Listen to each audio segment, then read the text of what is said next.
கொஞ்சம் மழை நாட்களை யோசித்து பாருங்க.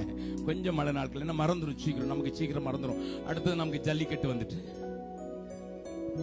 ஆமா, ஒரு நியூஸ் முடியறதுக்குள்ள அடுத்த நியூஸ போட்டு எப்படியாவது டிவி காரங்களும் அரசியல்வாதிகளும் சேர்த்து என்னத்தையாவது சொல்லி ஜல்லிக்கட்டு ஜல்லிக்கட்டு ஜல்லிக்கட்டு. உங்களுக்கு என்னையா லாபம்? எல்லாரும் கொடி ஜல்லிக்கட்டு ஜல்லிக்கட்டு. அடே, சுப்ரீம் கோர்ட் சொல்லிட்டான், சத்தம் காட்டாம மூட்டை கட்டு. பக்கத்துல சொல்லுங்க, ஜல்லிக்கட்டு மேல இவ்வளோ கரிசனை, மாடு மேல இவ்வளவு கரிசனை. என்ன மாட்டை துன்பப்படுத்துறோமா? தூத்துக்குடி சுத்தி சுத்தி கொலை நடக்கிறத ஒருத்தனாவது பேசுறானா?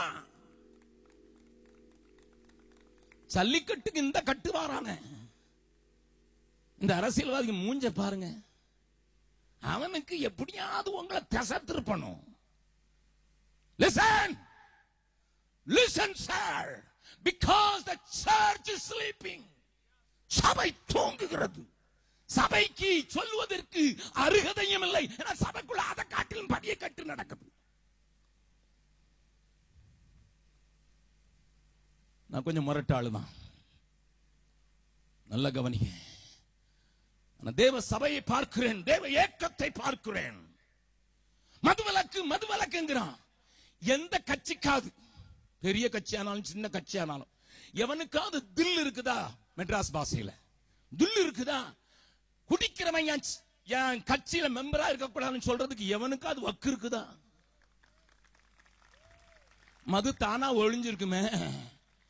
இவர் கொடி பிடிக்கிறாரா? நாங்க அங்க அங்க வந்து உண்டாக்கி வச்சுட்டு இங்க கொடி மது விலக்கு மது விலக்கடை. What are you doing? சபையே, உனக்கு பேசுவதற்கு தில் இல்லை. ஓளும் குடிச்சுக்கிட்டு தான் டிசி மெம்பருக்கும் ஓட்டு போட்டேன், மாடரேட்டருக்கும் குடிச்சுக்கிட்டு தான் ஓட்டு போட்டேன்.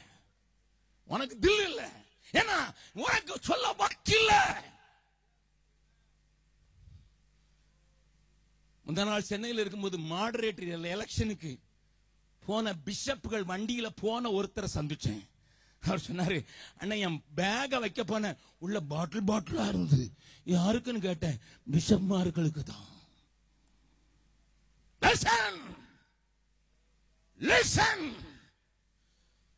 ஏன் பேசுகிறேன் தெரியுமா? நமக்கு மது விலக்கு பத்தி பேசுறதுக்கு நமக்கு வக்கு இல்ல, நம்மளே அதான் இருக்கும். தேவன் நம்மோடு கூட பேசுவாராக. பூமியை அசைக்கிறதுக்கு தேவன் காலம் வருகிறது. ஆனால் நியாய தீர்ப்பு தேவனுடைய சபையிலே துவங்குற காலம். நம்புற மாத்திரம் ஆண்டவருக்கு நன்றி செலுத்தலாமா?